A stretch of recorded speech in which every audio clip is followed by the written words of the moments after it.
O aplicativo Telegram apagou uma mensagem que criticava o PL das fake news após uma determinação do ministro do Supremo Tribunal Federal, Alexandre de Moraes. E é sobre este assunto que vamos falar e receber Fábio Tavares Sobreira, jurista e especialista em direito constitucional. Fábio, muito bom dia, obrigada pela sua participação aqui com a gente. Soraya, equipe Jovem Pan, audiência, bom dia. Bom dia. Fábio, minha primeira pergunta para você, né? Na sua visão, essa ação do aplicativo, ela pode ser considerada uma violação de direitos, né? Ultrapassa aí os limites da liberdade de opinião, também de dados, proteção de dados? De forma alguma, Soraya. Quem lê minimamente o texto constitucional sabe que o Telegram, o Google, o Meta ou qualquer outra Big Tech está exercendo o seu direito constitucional de liberdade de expressão, assim como poderia ocorrer por qualquer pessoa física ou qualquer outra empresa privada que não concorda com determinado projeto de lei. O simples fato do Telegram ter anunciado publicamente, inclusive para os seus usuários, que não concorda com esse projeto de lei, por entender que atenta contra o Estado Democrático de Direito, não é um ilícito penal, sequer administrativo. E eu explico por quê. Nós, em direito constitucional, quando nós afirmamos que é uma ofensa direta ao texto constitucional, como é o caso da PL das fake news, porque ela atenta diretamente contra a liberdade de expressão e contra a vedação à censura, nós literalmente estamos enaltecendo o princípio republicano, o princípio democrático. Então é bom que a nossa audiência tenha em mente que levantar a bandeira em homenagem ou em proteção do Estado Democrático de Direito, primeiro, deve-se observar a Constituição, que qualquer pessoa ou qualquer autoridade que decidir de forma contrária ao que dispõe a Constituição, aí sim estará atentando contra a democracia. Então, o que o Telegram fez foi trair a interpretação de uma decisão, de um projeto de lei que está na iminência de ser aprovado, por mais que ele tenha sido retirado da pauta, onde o Telegram, que é uma grande Big Tech, não foi convocada ao lado do Google, do Meta e de outros, para discutir esse projeto. Então, é uma manifestação clara, constitucional, de liberdade de expressão, que pertence a qualquer pessoa física e a qualquer pessoa jurídica.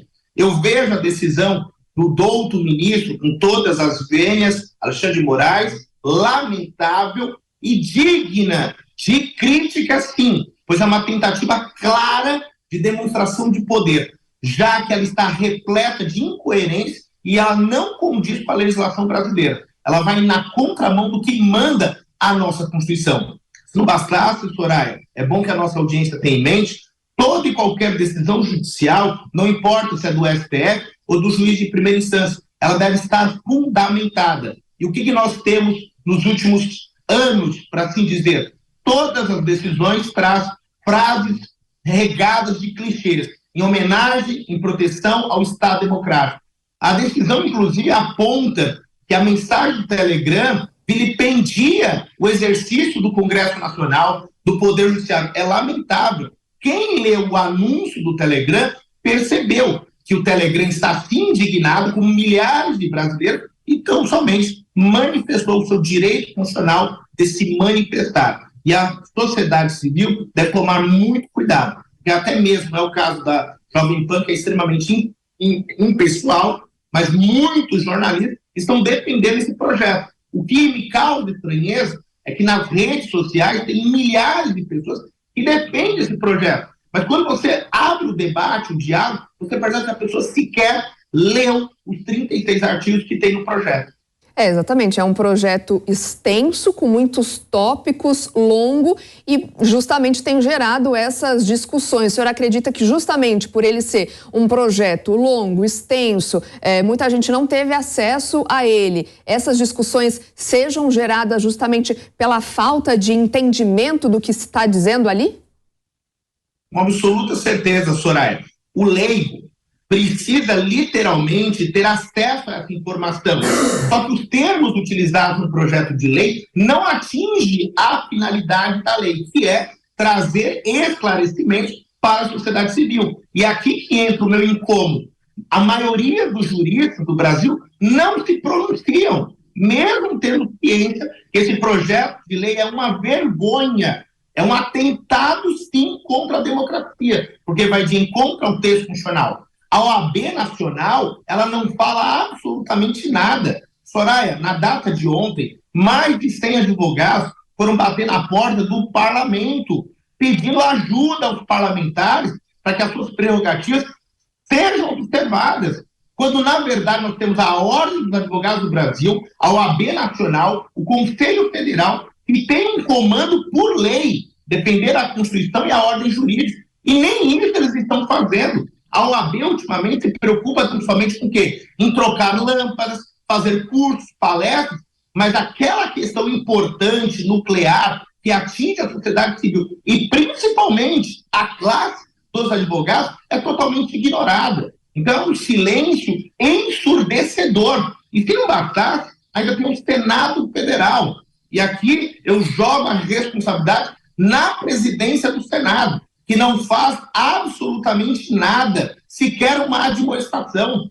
Não estou dizendo que ministro A ou B do Supremo praticou crime de responsabilidade, mas está na hora do presidente do Senado sentar com o presidente do Supremo, com o presidente da Câmara e com o presidente da República e deixar claro, nós somos o parlamento e nós representamos milhões de brasileiros. Ministro não recebe voto, ministro não representa a sociedade, ministro está lá para aplicar a lei e interpretar. E o que nós estamos vendo? Um projeto de lei que sequer foi aprovado pelos parlamentares que foram eleitos, uma interferência direta da Suprema Corte. E, por sua vez, um presidente do Senado que poderia muito menos, ao menos, admoestar o outro poder, adverti-lo e dizer, menos, vamos tirar o pé do acelerador e restabelecer a ordem. Mas não. Diante do egocentrismo do presidente do Senado Federal, identificamos claramente que há interesses que nós não conseguimos identificar.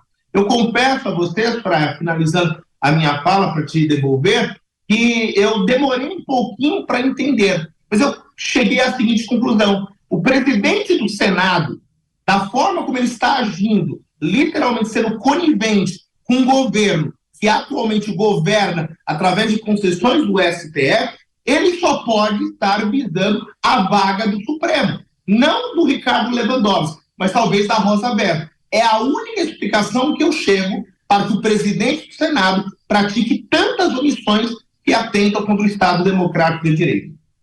Fábio, eu vou chamar para essa nossa conversa o nosso comentarista Cristiano Vilela. Ele também tem alguns questionamentos para te fazer. Cristiano. Doutor Fábio, bom dia, satisfação falar com você.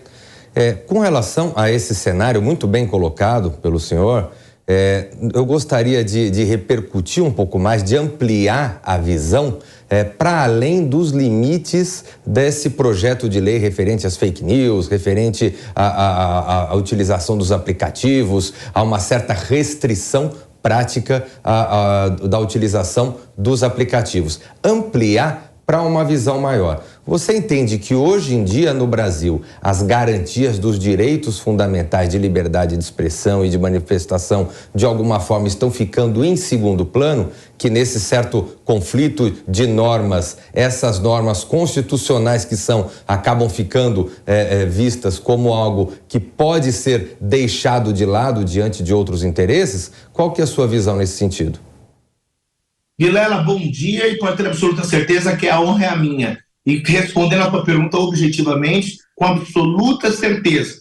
Só o fato do Fábio Tavares, professor de Direito Constitucional, um cidadão, estar se manifestando dessa forma, qual é a diferença da minha manifestação para o Telegram? Nenhuma. Não concordo com a PL das fake news, que não foi aprovado. E a minha visão não é política, é técnica, assim como a sua e dos jornalistas da Jovem Pan e outros tantos jornalistas sérios. O problema é, esse projeto de lei, Vilela, sequer foi aprovado e já estamos sofrendo os danos.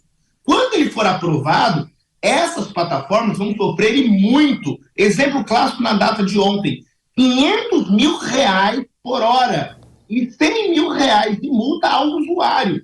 Quando eu li esse despacho, eu não estou lendo isso. Quer dizer que o usuário que interagir com a plataforma Telegram e literalmente exerceu sua liberdade de expressão, poderá ser punido com uma multa de R$100 mil. Qual é o entendimento que nós extraímos disso, Vilela? Quer dizer, nós já estamos sendo monitorados, então, e a sociedade civil não sabe? Porque como que a plataforma, como que o ministro, ou quem quer que seja, sabe se o usuário interagiu ou não com a plataforma? São essas questões que a sociedade civil tem que abrir os olhos. Porque nós ficamos, Vilela, naquela discussão. É um discurso da direita, é um discurso de esquerda. Mas nós, brasileiros, temos que ter em mente que se o direito, se a norma constitucional estiver ao lado da esquerda, vamos apoiar. Se estiver ao lado da direita, vamos apoiar. Mas o que está acontecendo? As exceções que literalmente são repudiadas pela norma constitucional estão passando a ser a regra. E ninguém fala absolutamente nada. E nós sabemos, né? É extremamente clichê, mas uma sociedade civil formada por pessoas extremamente competentes, capazes, diante do erro, diante do abuso, ao silenciar, literalmente está endossando arbitrariedades.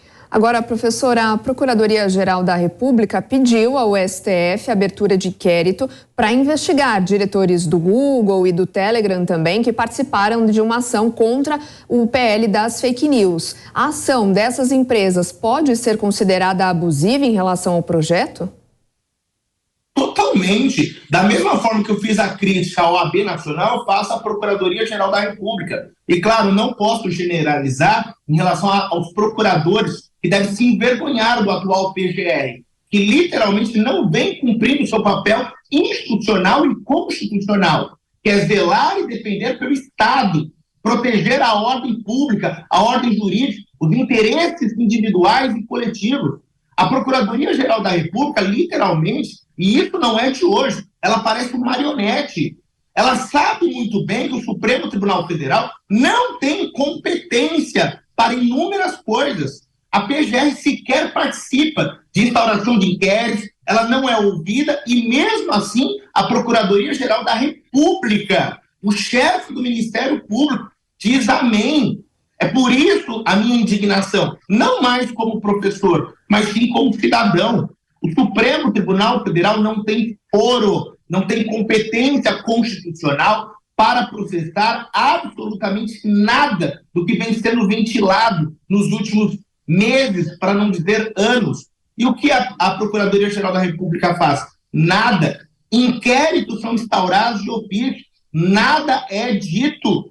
A prisão, inclusive, de determinado senador, não é porque é o Sérgio Moro, eu sequer conheço o Sérgio Moro, se fosse qualquer outro, foi pedida a prisão pela Procuradoria. E mais essa questão, o Google, o Telegram, os diretores, sabe como nós somos vistos lá fora, diante dessas grandes empresas? Uma república literalmente de bananas, essa que é a verdade.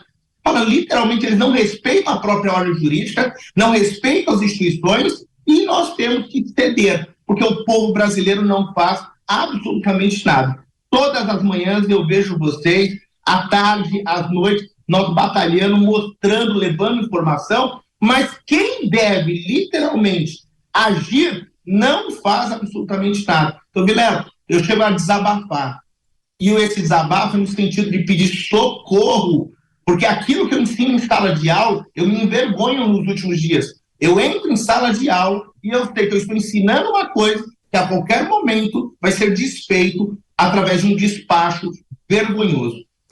Sobre a ação do STF contra o Telegram, tem feito na prática e todo esse cenário que envolve o PL das fake news, conversamos com o professor Fábio Tavares Sobreira, jurista e também especialista em direito constitucional. Professor, muito obrigado, satisfação em tê-lo aqui hoje com a gente nesse debate de mais um dia aqui falando sobre a PL das fake news.